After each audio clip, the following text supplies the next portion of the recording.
The naval blockade of Iranian ports in that critical Strait of Hormuz is set to come into effect right now. Remember, about 20% of the world's oil passes through this strait.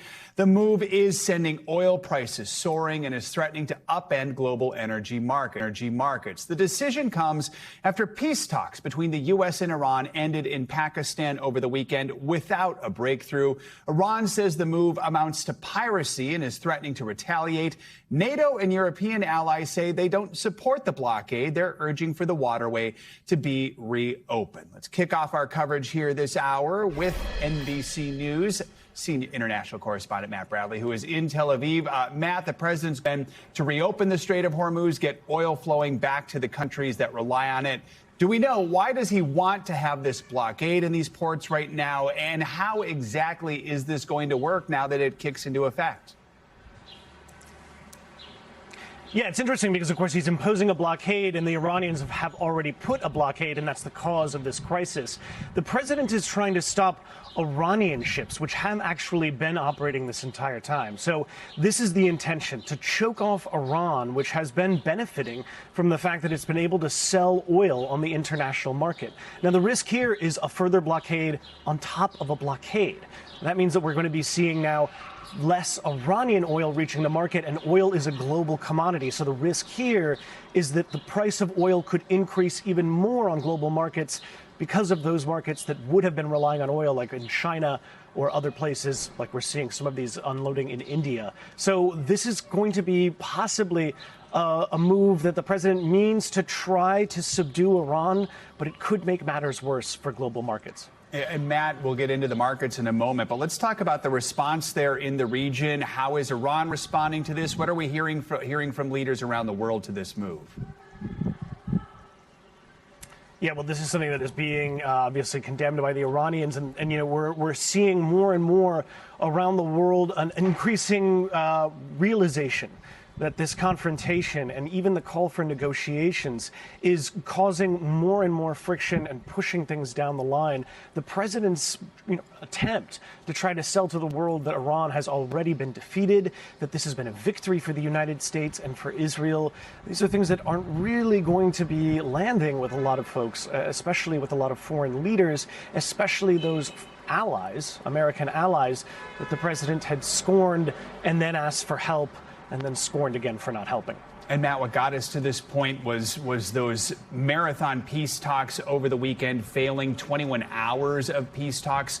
What were the main sticking points there? Why didn't they come to any sort of deal?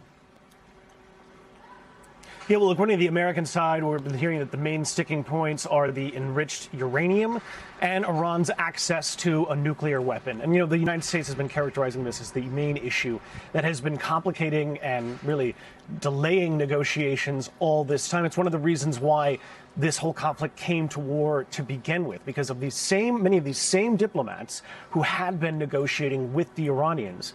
So, now we're seeing once again the problem with these negotiations. They haven't really been able to get to the main issues. Now, of course, the Strait of Hormuz has become America's priority during the war. But the president is saying that it's because of this question of nuclear negotiations, of nuclear bombs, of being able to actually achieve one, which, by the way, the Iranians enjoy as parties to the Nuclear Non-Proliferation Agreement. They have the right to enrich uranium. But the president is saying that they want to make sure that in these negotiations that the Iranians agree to give up their right to enrich uranium. And so that is something that is really colliding here. Both of these sides are so far apart, it's going to be tough to reconcile in just a matter of weeks, let alone several years of negotiations. Matt Bradley in Tel Aviv. Matt, thank you so much. Let's get right to NBC News senior White House correspondent Garrett Haake, who's at the White House, joins us with the latest. Garrett, we know the president was up late last night posting to social media. What are we hearing from him about this blockade? Are we getting answers to some of the key questions, like how long it could last, or if other nations are going to try and help maintain it? Well, Joe, we're getting some answers, but candidly, some of them are contradictory, and all of them are not supported with evidence that we can see. The president has suggested that this blockade could be open-ended. The idea here is to put the Iranian economy into a vice by cutting off their ability to sell their oil and natural gas products anywhere with a blockade of all of their ports, and with the hopes that that could force Iran back to the negotiating table. The president did say last night on the tarmac at Joint Base Andrews on his way back here to Washington that other countries are lining up, he said, to help police the Strait of Hormuz, or the Persian Gulf essentially in its entirety, which is what would be required here. But he gave no names, and we can't find any supporting evidence of any other nations who are particularly enthusiastic about this or willing to lend their ships to what could be an open-ended effort, Joe. Garrett, has the White House indicated what it might look like? Say a ship from a nation like China tries to leave an Iranian port. Is the U.S. military ready to do anything in that kind of situation? What might that look like? Well, look, we could find out, Joe. I mean, the only guidance we've gotten has been from some of the president's allies. An interview with Tom Cotton, for example, this morning, a Republican senator very close to the White House, suggested that he sees this blockade playing out like the one earlier this year of all Venezuelan ports, in which the United States Coast Guard and military vessels did intercept and essentially seize ships that were departing Venezuelan ports. Look, this is a much bigger set of circumstances. There's more maritime traffic, there's bigger nations involved, and to your point, the idea that perhaps a Chinese flagged vessel or a vessel flagged to an American ally might be boarded by the U.S. could be escalatory in a way that the White House hasn't fully, or at least publicly, dealt with yet. We simply don't know how aggressive the U.S. will be in enforcing what the president and his allies insist will be a total blockade of the Iranian coastline. Since this war began a few weeks ago, we know one of the primary goals has been opening the Strait of Hormuz, not closing it. So what's next in the process to try and do that? I mean, has the White House given any sort of clear indication of what it would take to back off this blockade?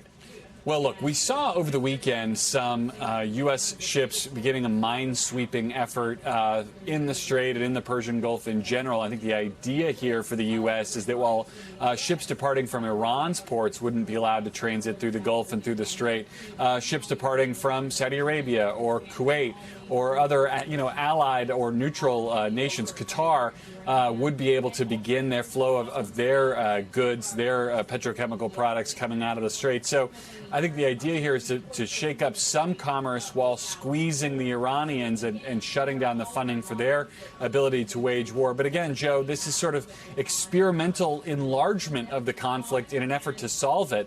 And we're all going to find out in real time how it's going to work.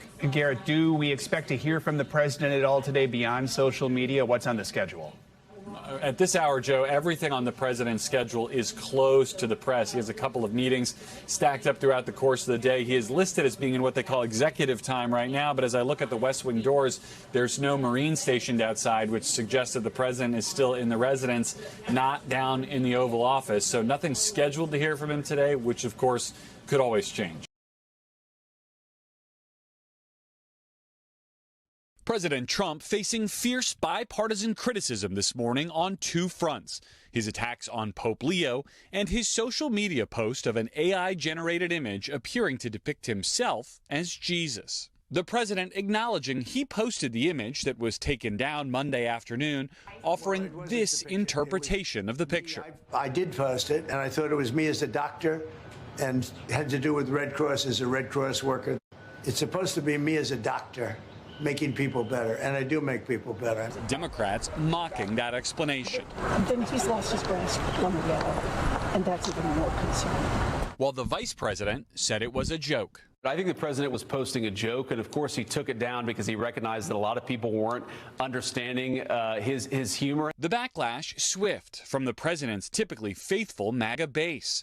One prominent Christian commentator condemning the post as, quote, outrageous blasphemy, while Trump ally Riley Gaines posting, a little humility would serve him well, and God shall not be mocked. The president's post coming shortly after his tirade against Pope Leo, accusing the head of the Catholic Church Church of being, quote, weak on crime and terrible for foreign policy, including for his criticism of the Iran war. I'm not a big fan of Pope Leo. Yesterday, while speaking to reporters outside the Oval Office, where he received a staged fast food delivery to promote his no tax on tips policy, the president also asked if he owes the Pope an apology. No, I don't, because Pope Leo said things that are wrong. He was very much against what I'm doing with regard to Iran, and you cannot have a nuclear Iran. The Pope earlier telling NBC News aboard the papal plane, I have no fear of neither the Trump administration nor speaking out loudly about the message of the gospel. North Carolina Republican Tom Tillis is one of 24 Catholics in the Senate. It's never really a good look for politicians to cross swords with popes. Very seldom ends well.